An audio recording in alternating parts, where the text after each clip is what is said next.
Mabuti na lang at hindi nila gaanong nahalata na may kakaiba sa amin ni Hector. Masyado din kasing abala ang mga girls sa pictures. Kung tutuusin, sila lang naman ang walang alam eh. Ang mga lalaki ay may alam na. Kahit si Clark. Mabuti na lang talaga at hindi naman gaanong maingay ang mga boys. Hindi ba tayo pupunta sa inyo? Tanong ni Hector noong nasa sasakyan na kami. Naisip ko rin iyon. Alam ng parents ko na nandito ako, pero tuwing iniisip ko na kasama namin si Clark ay umuurong ang sikmura ko. Hindi maganda ang nangyari noong huling nagpunta si Clark sa bahay. Kung ano-ano ang pinagsasabi ni Tia sa kanya. Mamaya na siguro, sabi ko kay Hector. Nang dumating kami sa mansyon ni na Hector, nang hinayang ako dahil wala kami sa iisang sasakyan. Gusto kong makita ang reaksyon nilang lahat sa gitpa lang ng bahay nilang may malaking Dila Merced na nakalagay. Medyo malayo pa ang bahay nila sa gate. May dadaanan ka pang ilang pine trees at malawak na damuhan na may mga bulaklak. Nang nagpark sa garahe ng mga sasakyan, ang sasakyan ni na Hector ay agad na akong bumaba. Gabi na pero kitang-kita ang kulay puting haligi ng buong mansyon ng mga Dila Merced. Wow! Namamanghang sigaw ni Tara. Ang laki! Nagsitunugan ang mga pintuang sinarado sa sasakyan nila. Tumunog na rin ang sasakyan ni Clark. May mga katulong na pumalibot sa sasakyan ni Hector para kunin ang mga bag nila. Sa guest room, pakidala, sabi nung isang katulong. Picture, picture! Sigaw agad ng mga babaeng hindi pa ata napapagod sa pagpipicture. Kaya hayon, at panay ang post namin sa mga kamera nila kung saan ang background ay ang bahay ni na Hector. Ilang sandali ang nakalipas sa pagpipicture ay dinig kong may sadyang umubo sa likod. Kinakabahan agad ako nang marinig ko iyon. Nilingon ko iyon at nakita kong si Tita Lina iyon ni Hector. Naroon din ang kanyang lola. Hello po, good evening. Paunang bati ni Janine. Hello po, good evening po. Sabay-sabay naman sila ngayon. Good evening din. Ngumisi si Tita Lina at nahagip ako ng tingin. Tumango siya sa akin. Ang lola naman ni Hector ay inisa-isa kaming lahat at nanliliit ang mga mata. Nako, ba't kayo ginabi? Ako nga pala ang tita ni Hector. Tita Lina na lang ang itawag nyo sa akin. Ito naman si Mama. Pwede ng lola ang itawag nyo sa kanya. Ngumisi ang lola ni Hector at bigla akong tinuro. Chiska! Nalaglag ang pangako nang lumapit siya sa akin at niyakap ako. Lola, magandang gabi. Nahihiya kong sinabi. Naku iha, miss na kita. Sobrang miss kita. Nang wala si Hector, gusto kitang dalawin pero dinig ko kay Aling Nina na hindi daw maganda ang paghihiwalay. Mama! Sigaw ni Tita Lina. Nanginig si Lola sabay layo sa akin. Umubo siya at pilit na huminahon. Binalot kami ng katahimikan kahit na mabigat at mabilis ang hininga ko. Isa-isa kong tiningnan ang mga kaibigan kong medyo nawirduhan sa inasal ng lola ni Hector. Umubo ulit si Tita at winala ang usapan. Lina kayo, alam kong gutom na kayong lahat sa biyahe. Nako, oo nga po, sabi ni Oliver. Tumawa si Tita Lina at sumulyap sa akin. Nagkamot ako ng ulo at sumulyap naman kay Hector na kinakagat ang kanyang labi. Sige na, pasok na kayo, sabi ni Tita at imiwinistra ang loob ng bahay. Nako, ang ganda-ganda ng bahay niyo, Tita Lina. Nakita kong hinaplos ni Janine ang balikat ni Tita. Sarap sigurong tumira dito. Tumawa si tita. Masarap talaga kasi malinis ang hangin at malayo sa Maynila. Imbis na sundan ko sila, ay nakita kong nilapitan ako ng palihim ng lola ni Hector. La, sabi naman 'di ba? Utas ni Hector. Hector, ano ka ba? Okay lang. Niyakap niya ulit ako dahil nakalayo na ang mga kaibigan ko. Ang sabi ni Hector, hindi daw alam ng ibang kaibigan mo na kayo. Hindi pa po kami lola. Awkward kong sinabi. Tsaka, oo, hindi po nila alam. Bakit? Nakita kong namuo ang luha sa mga mata ni lola. Hinarap ko siya at hinaplos ang likod. Pasensya ka na. Ganito siguro pag matanda na. Pero iha, ikinakaya mo ba ang apo ko? Nalaglag ang pangako sa tanong niya. Hindi naman sa nanghihimasok ako. Alam kong may maling ginawa si Hector sa iyo. Pero kasi, kilala mo naman siya 'di ba? Nagalit siya dahil gusto niya kayong dalawa lang. Masyado kanyang mahal, Chiska. Nilingon ko si Hector. Nakita kong nag-angat ang labi niya at agad ngumuso nang nakita ko iyon. Bumaling ulit ako kay lola na ngayon ay bumuhos na ang luha. Ayokong manghimasok. Ayokong pangunahan ka pero yung apo ko, kawawang kawawa nung iniwan mo. Nako, kung alam mo lang, palagi niya akong tinatawagan dito para magtanong kung nagpunta ka daw sa bahay.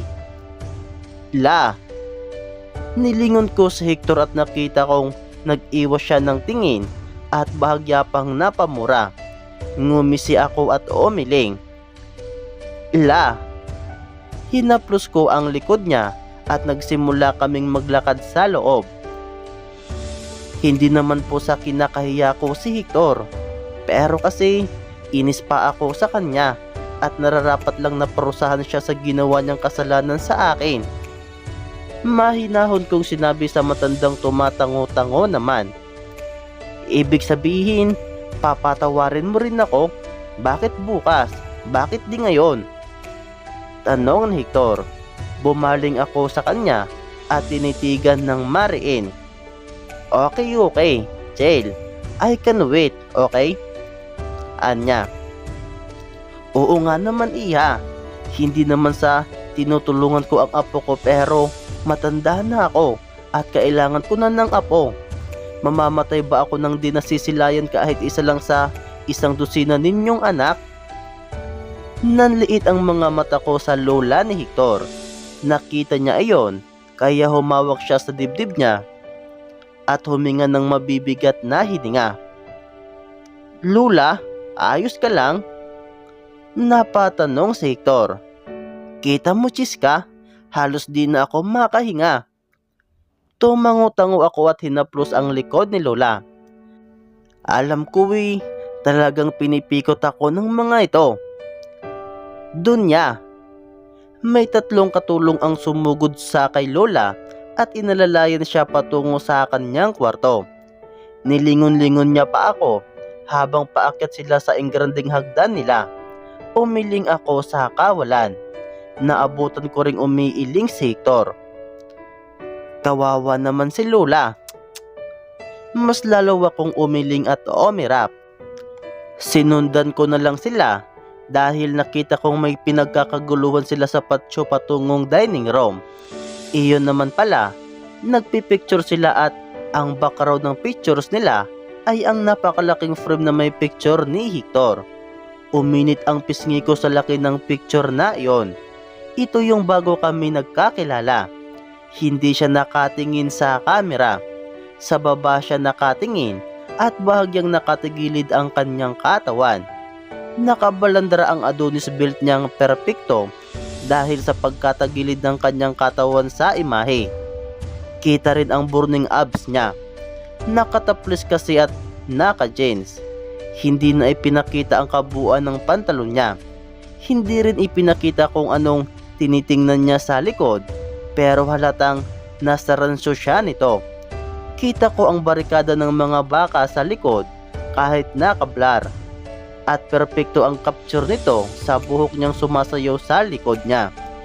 Tumindig ang balahibo ko tuwing naaalala ko ang buhok niyang iyon. Para bang nasa time machine ako at binabalik niyon ang alaala ko nung una pa lang kaming magkakilala. Ang gwapo ni Hector. Ganyan ang hairstyle mo noon, Hector? Tanong ni Desiree na namamangha pa rin sa picture. Oo ngumisi si Hector. Bagay sa'yo, para kang prinsipe.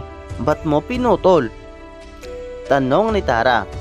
Napaismid ako doon dahil ngayon ko lang talaga napagtanto na bagay din pala ang hairstyle na iyon sa kanya. Well, kung ganito ba naman kagwapong lalaki, paniguradong babagay na lang ang kahit ano sa kanya. Ayaw ng first love ko. Ngumisi siya. Gusto kong mag-walk out lalo noong nakita kong nanlaki ang mga mata ng lahat.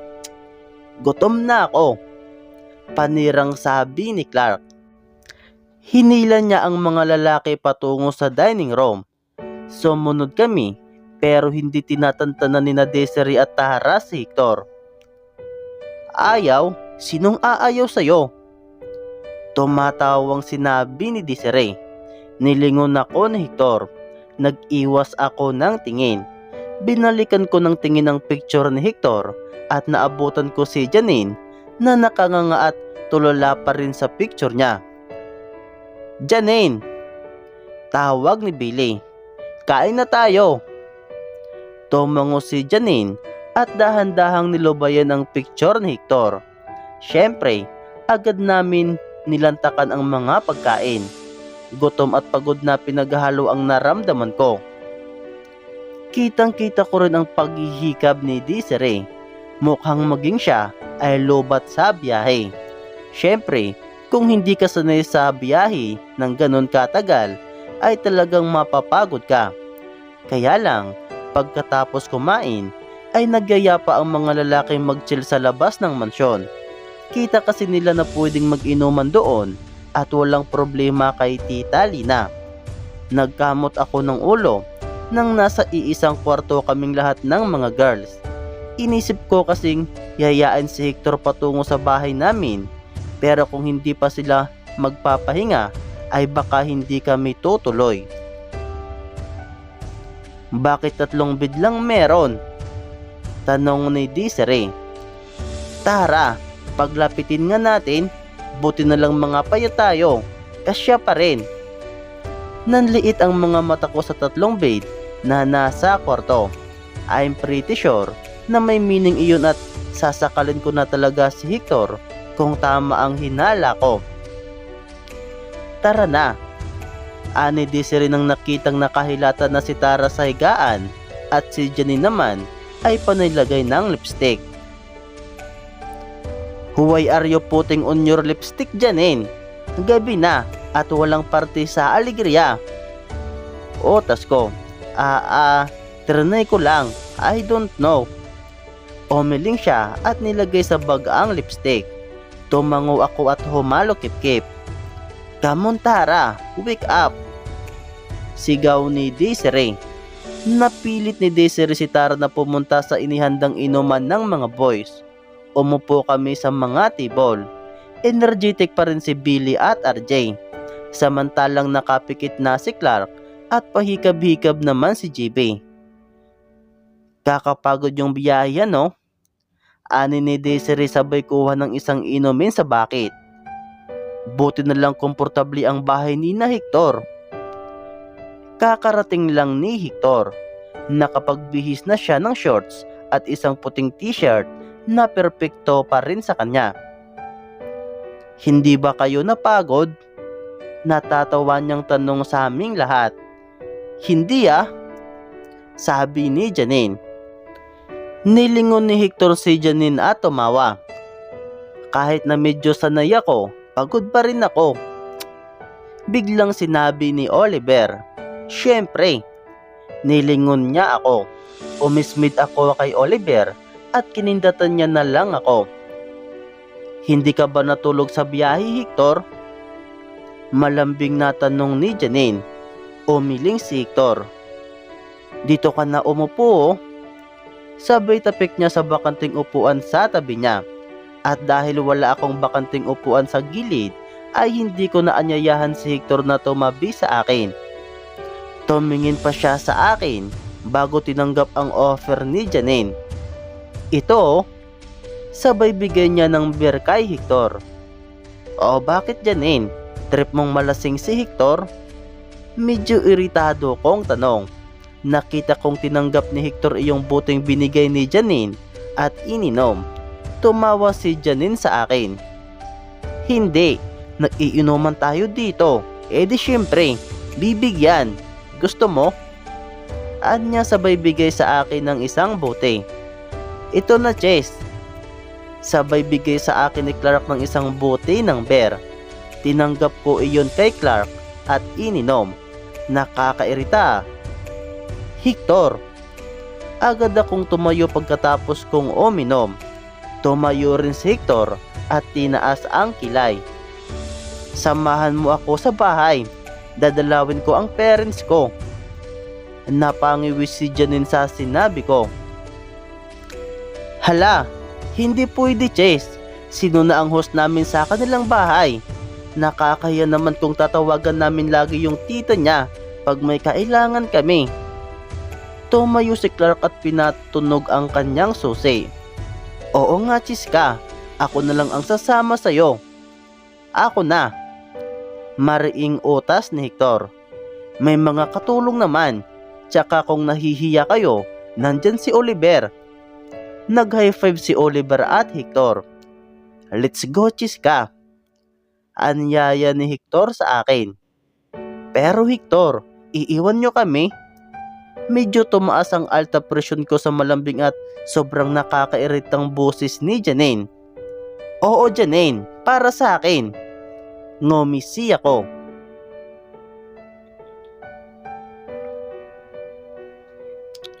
Tumawa sina Desiree at Tara sa sinabi ko. Akala nila joke iyon, pero yun ang totoo. Umirap ako at nilagpasan silang lahat dahil naiirita ako. Narinig kong nagtawanan ang mga walang pakialam ng mga lalaki habang palayo kami ni Hector sa kanila. Init ng ulo natin na. Natatawang sinabi ni Hector sabay hapit sa baywang ko. Hinayaan ko siya. Alam ko namang hindi na kami nakikita ng mga iyon. Humalukip-kip ako at nagtaas ng kilay. Binaon niya ang mukha niya sa liig ko. Naiirita ako kay Janine. Huwag mo siyang pansinin. Ha? Bakit? Nakakunot ang noo niya. Basta. Hindi naman yata makatuwirang sagot niyang basta. Basta. Sabi ko at nagkibit balikat siya. Masama ang magalit ng walang dahilan Chiska. Anya. Nanahimik na lang ako. Mabilis siyang nagmaniho patungo sa bahay namin. Nagulat ako nang nakita kong si Lola Siling ay nasa duyan na naman. May nginunguya o may sinasabi siya sa kanyang sarili. Nang nakita niya kami ni Hector, ay agad niya kaming tinuro. Lola! Sabay kaway ko. Kinuha ko ang nakaturo niyang kamay at nagmano. Siya yung sinabi ko, yung nakaisa sa'yo. Sabay toro niya kay Hector. Yung makisig at matipuno. Ngumisi si Lola Siling at bahagyang pinilig ang ulo. At guwapo. Kumunot ang ulo ko at nilingon ang nakakagat labing si Hector. Anong meron? Wala. Yung bumisita ako dito nung birthday mo. Akala ko may Alzheimer's iyang lola mo. Tumango ako. Meron. Pero madalas may naaalala siya. Naisahan ka. Naisahan ka. Paulit-ulit na sinabi ni Lola. Lumuhod ako kay Lola at tinitigan siya sa mga mata. Tumatawa siya kahit na wala siyang ngipin. La, anong naisahan? Tanong ko. Tinuro niya ulit si Hector. Sabi niya, shh. Lagot, Bakit naaalala niya? Tanong ni Hector. La, makinig ka po sa akin. Bibigyan kita ng 500,000 para matubos niyo yung lupa. Iyong lupa na nakasangla sa mga dila Merced. Namilog ang mga mata ni Lola. Oo, bibigyan ko kayo para makuha nyo ulit yon. Sabihin mo sa akin, bakit ako naisahan ng lalaking iyan? La, huwag po. Sabi ng natatawang si Hector. La, makinig ka. Di ba gusto mo ng pera? Di ba? Tusuwi-tuwi. Tsaka gahaman sa pera kaya ako na ang papakinggan nito. Sabi niya. Tumatawa si Lola. Sabi niya pag ipinagbili nyo ang Alps ay kay Chiska iyon ipapangalan. Tapos la, tumatawa na si Hector at hinihila ako palayo kay Lola. Tapos pag hindi ka naman pumayag at ibibinta nyo ang bahay ay paniguradong magmamaynila ka. Doon ka daw niya pipikutin. Sabay turo ni Lola kay Hector. Sabay silang dalawang nagtawanan. Nanliit ang mga mata ko sa lumalayong si Hector sa akin. Hector! Sigaw ko bago tumayo at umambang sasakalin na naman siya. Chiska! Nako, Chiska! Mabilis na tumakbo si Tia sa akin at niyakap niya ako. I'm home. Always home when Hector is around probably. Ngumisi ako at niyakap din si Tia. Sumunod sina Mama, Papa at Tiyo. Kahit na medyo napaismid sila nang nakita si Hector, ay hindi nila iyon pinagtuunan ng pansin dahil nandito ako.